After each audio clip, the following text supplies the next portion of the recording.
Hello everyone, welcome to our channel target study point. मैं Neha Pandey. The topic is energy level diagram of N2, मतलब N2 की ऊर्जा स्तर संरचना।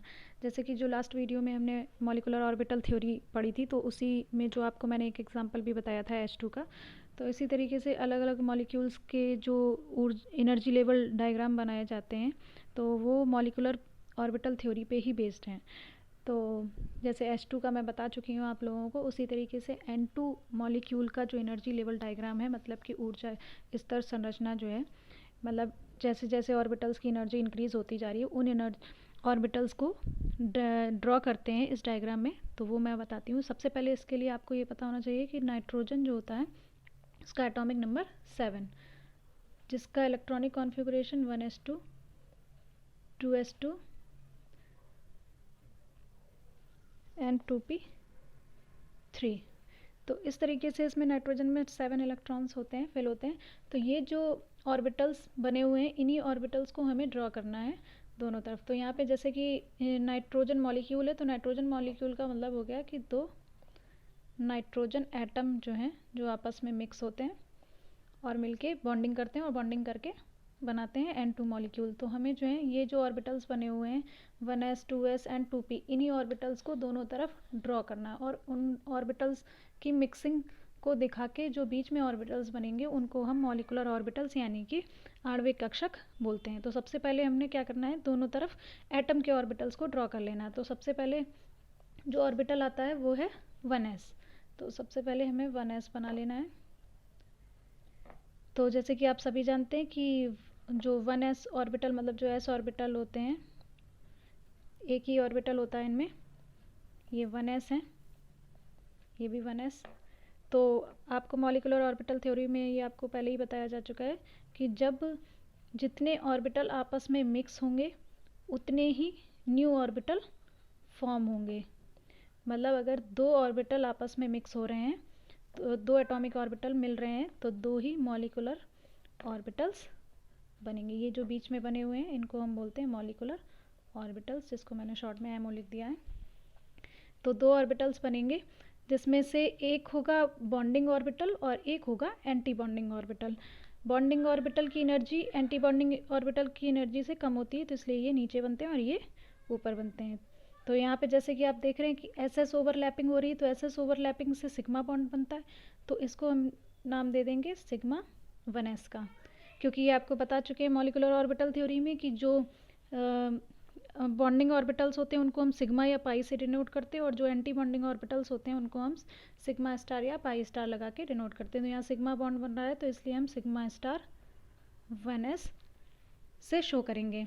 तो ये 1s ऑर्बिटल बन गए। इसके बाद इलेक्ट्रॉन की फिलिंग्स जो है वो हम बाद में दिखाएंगे। इसके बाद यहाँ पे 2s ऑर्बिटल, तो 2s में भी सेम 1s की तरह एक एक ऑर्बिटल होते हैं। तो यहाँ पे भी जब दो ऑर्बिटल आपस में मिक्स होंगे, तो दोनों एटम के एक एक ऑर्बिटल आपस में मिक्स होंगे, यानी कि दो ऑर्बिटल मिक्स हो रहे हैं, तो दो ही मॉलिकुलर ऑर्बिटल बन जाएंगे, जिसमें से एक होगा बॉन्डिंग और एक होगा एंटी बॉन्डिंग। यानी कि यहाँ पे भी सिग्मा बॉन्ड बन रहा है, तो ये सिग्मा 2s एंड ये sigma star 2s। Third number आता है 2p का। तो 2p में जैसे कि आप जानते हैं जो 2p सब शेल होती है, इसमें 3 ऑर्बिटल्स होते हैं, px py pz, px py pz। और यहाँ पे दो तरीके के बॉन्ड भी बनते हैं, जैसे आप जानते हैं कि सिग्मा बॉन्ड भी बनता है और पाई बॉन्ड भी बनता है। तो ये भी आप जानते हैं कि जो px py हैं वो पाई बॉन्ड बनाते हैं ओवरलैप करके, क्योंकि इनके बीच में साइड वाइज ओवरलैपिंग होती है, और जो pz होते हैं वो एंड टू एंड ओवरलैपिंग करते हैं, तो इस वजह से उनमें सिग्मा बॉन्ड बनता है।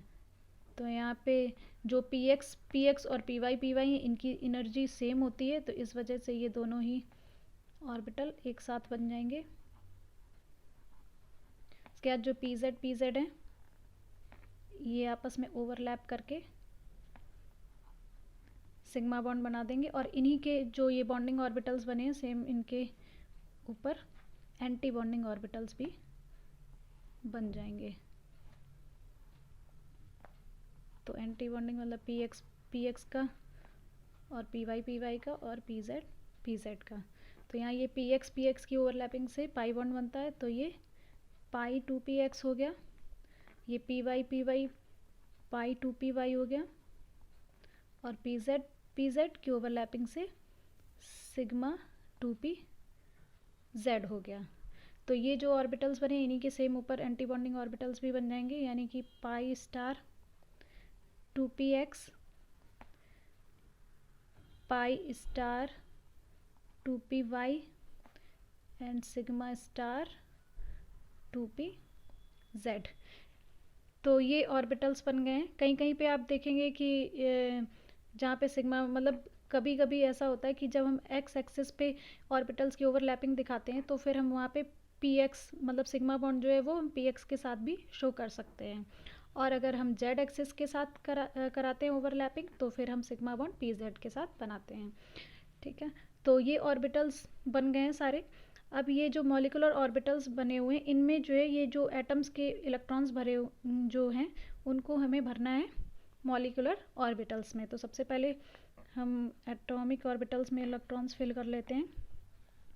ये 2p ऑर्बिटल्स थे, तो 2 इलेक्ट्रॉन यहाँ पे हैं, 2 इलेक्ट्रॉन इधर हैं और यहाँ पर 3 इलेक्ट्रॉन्स हैं।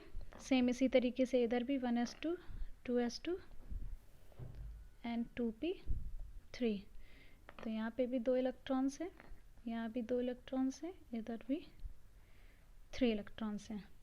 तो सबसे पहले हमने क्या कर लेना है कि जो ये आपके जो 1s ऑर्बिटल हैं यहाँ पे 2 इलेक्ट्रॉन्स इधर हैं, 2 इलेक्ट्रॉन्स इधर है। तो आपको वही सारे रूल्स याद रखने हैं, Hund rule, Pauli exclusion law and Aufbau principle, उसी के हिसाब से हमें इलेक्ट्रॉन की फिलिंग करते जाना है। तो 2 इलेक्ट्रॉन्स 4 हैं, तो यहाँ पे सबसे पहले बॉन्डिंग ऑर्बिटल्स में भर जाएंगे। तो टोटल 4 इलेक्ट्रॉन्स भर गए। अब हमें यहाँ पे शो भी कर देना है sigma 1s2 and sigma star 1s2।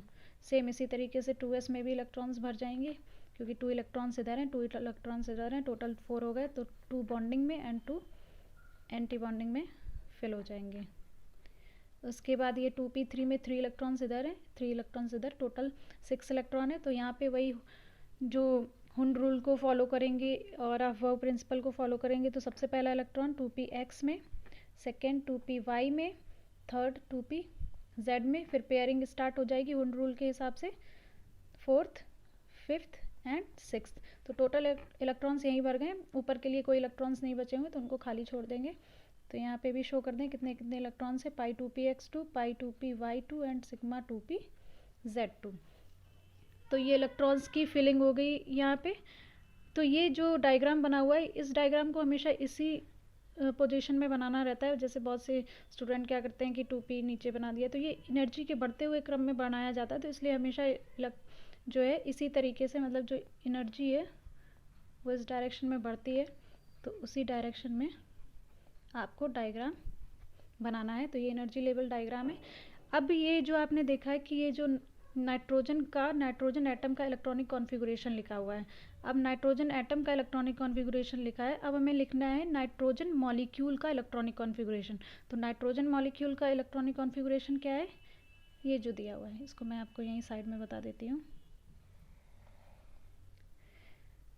तो हमने यहाँ से ही स्टार्टिंग कर देनी है नाइट्रोजन मॉलिक्यूल का इलेक्ट्रॉनिक कॉन्फ़िगरेशन लिखने के लिए। इलेक्ट्रॉनिक कॉन्फ़िगरेशन ऑफ एंटो मॉलिक्यूल।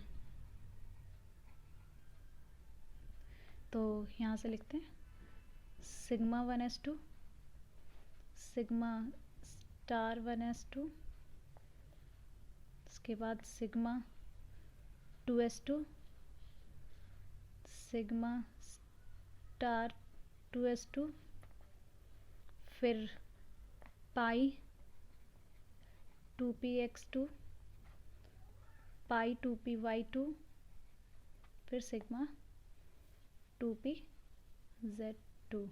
तो ये मैंने आपके जब हाइड्रोजन मॉलिक्यूल का बताया था तब भी मैंने आपको बताया था। तो यहाँ से जहाँ जहाँ स्टार लगा हुआ है वो है